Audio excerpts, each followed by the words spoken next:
死ね。神の怒りに焼き貫かれて。メギド。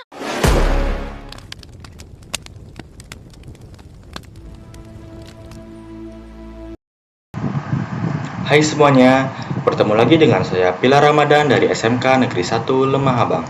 Pada video kali ini, kita akan mempelajari yang namanya cara meremote di real device.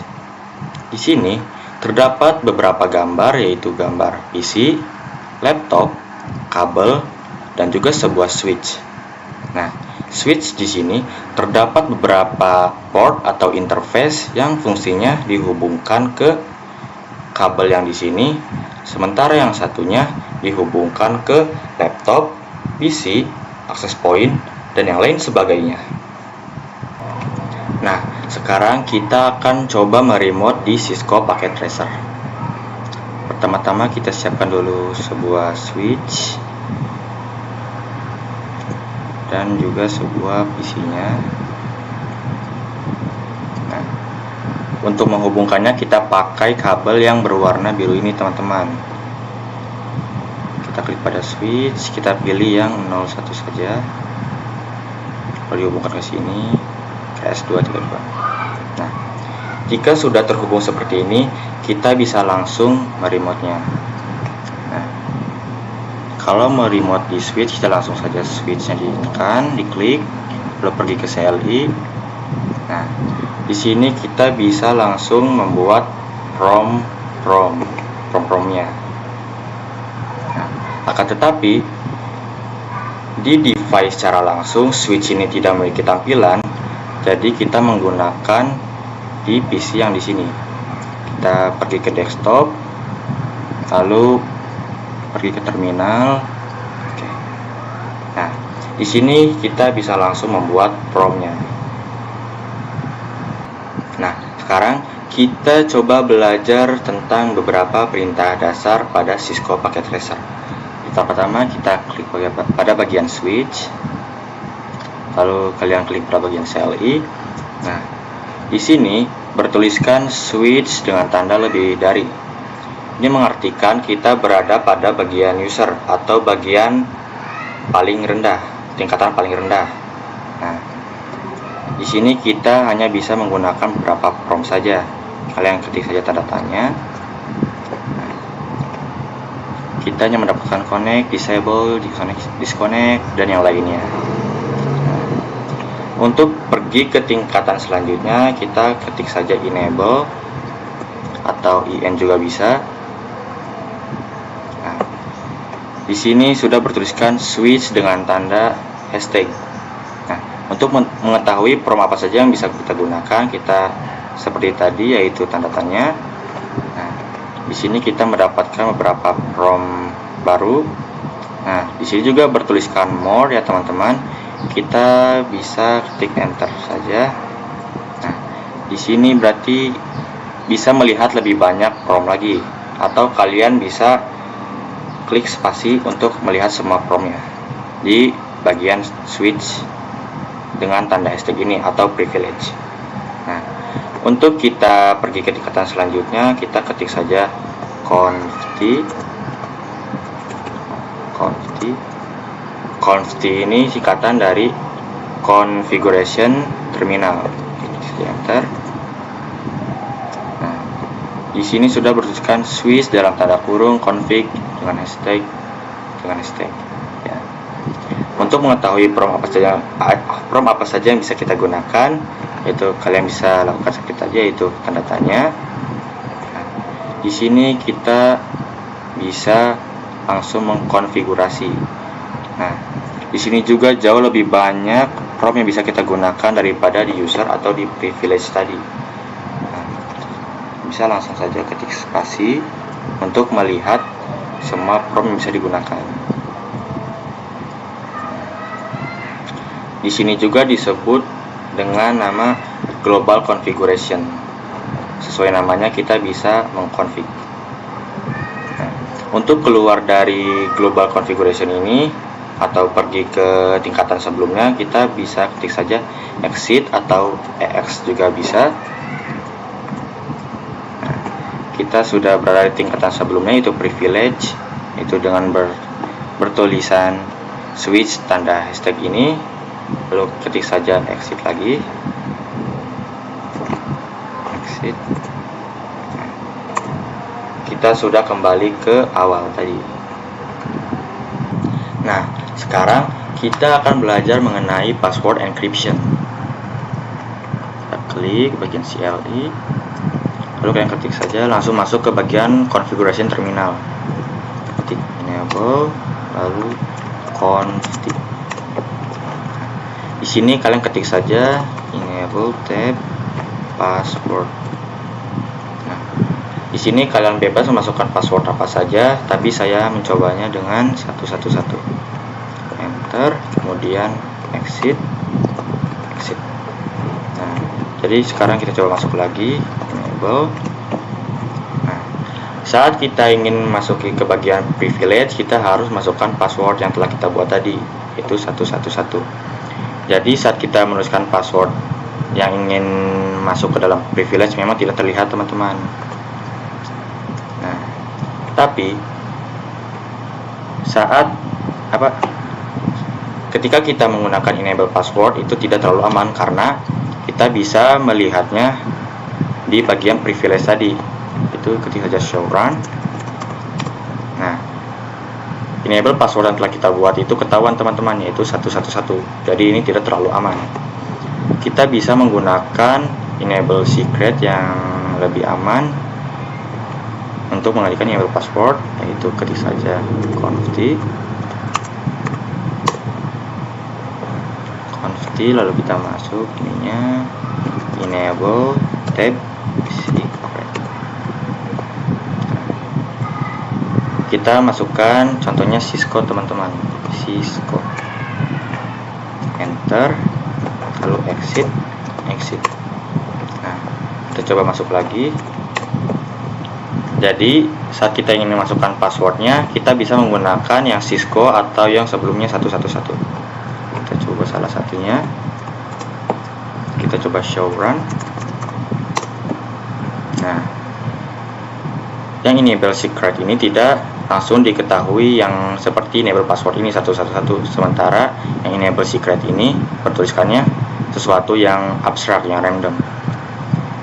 Kita bisa juga menyamarkan enable password ini agar tidak bertuliskan 111.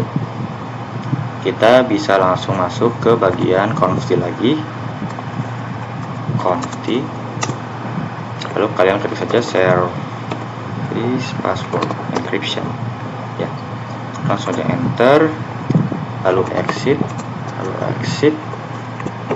lalu kita coba masuk lagi, enable passwordnya masukkan, lalu show run. Nah, enable password yang telah kita buat juga berubah menjadi sesuatu yang random, jadi 08701D1F. Nah, tapi sesuatu yang random ini bisa kita ketahui di suatu website. Kita langsung saja ini di copy paste dulu, copy, lalu kalian bisa masuk ke Cisco type 7 password decrypt milik firewall. Kalian langsung masuk saja ke bagian encrypt password, password yang random tadi, lalu kita submit. Nah, di sini decrypt passwordnya sudah ketahuan, yaitu 111. Jadi lebih aman menggunakan enable secret daripada enable password, ya. Nah, sekarang kita akan belajar memasukkan IP address menggunakan router. Kalian siapkan dulu routernya, lalu masukkan switch, lalu masukkan komputer di sini. Begitu juga di sini. Dan juga kita membuat pada blok subnet yang berbeda. Lalu kita hubungkan dengan kabel ini. Kita hubungkan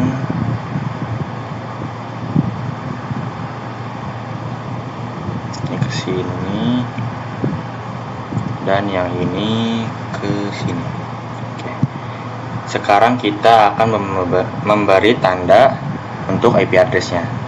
Untuk blok subnet yang di sini kita menggunakan IP 10.10.10.1. Sebelah sini kita menggunakan 20.20.20.0. Maaf teman-teman, yang salah. 24 berarti yang di sini juga. Sebelah sini kita pakainya 0/24. Lalu untuk sebelah sini, router sebelah sini kita menggunakan titik 1. Sebelah sini kita menggunakan titik 1 juga karena pada blok subnet yang berbeda. Untuk sebelah sini kita menggunakan titik 2. Sebelah sini titik 3. Nah, untuk yang sebelah sini juga menggunakan titik 2. Langkah selanjutnya kita akan coba menyalakan kabel yang tidak menyala ini teman-teman, yang tidak terhubung. Kita masuk ke bagian CLI, terus kalian masuk ke configuration terminal lagi, confi. Nah, di sini kalian ketik saja interface FA 0/0. Enter, kita ketik saja no shutdown ya, terus kita enter. Nah, di sini sudah hijau ya teman-teman, berarti di sini sudah menyala.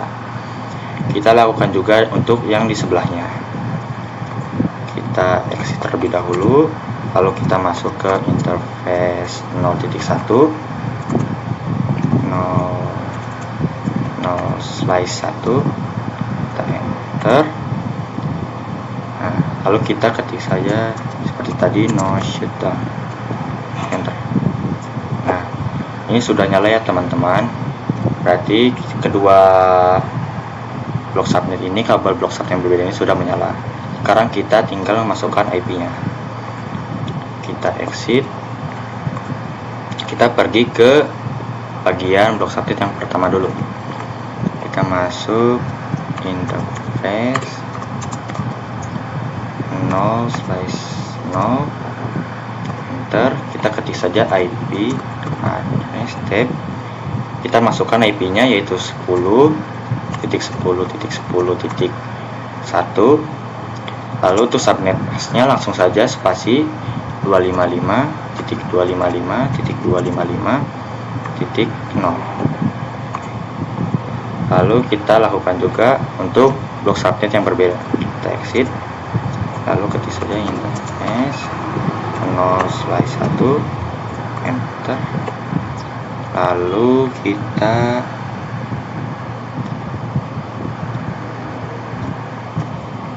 ketik saja IP lagi ya, IP address tab.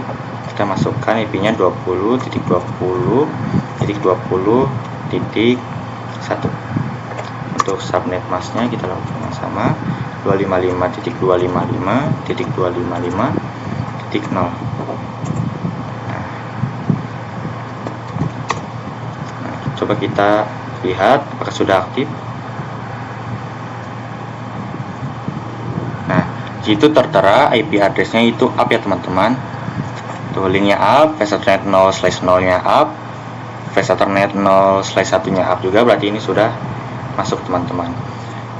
Sekarang kita akan coba masukkan IP-nya yang di PC.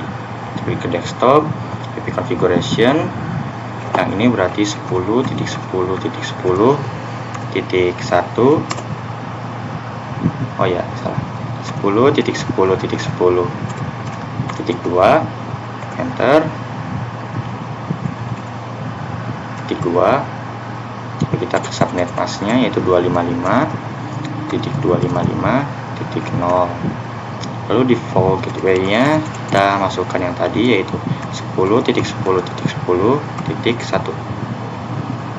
Lakukan di PC yang ini, desktop IP configuration yaitu IP-nya 10.10.10.3, enter.